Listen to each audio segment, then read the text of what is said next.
guys, luto tayo ng adobo. Ayan, luluto tayo ng adobo.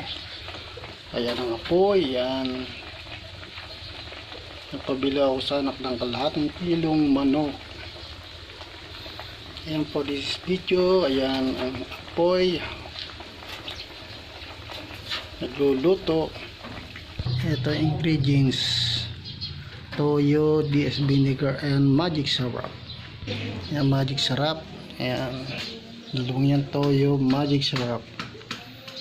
Nalagyan ng paminta. Ayan, mamaya luto na yan.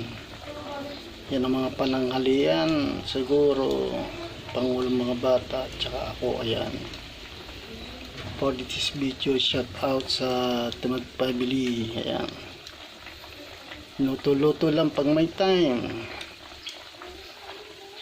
Ayan, madali po na maluto.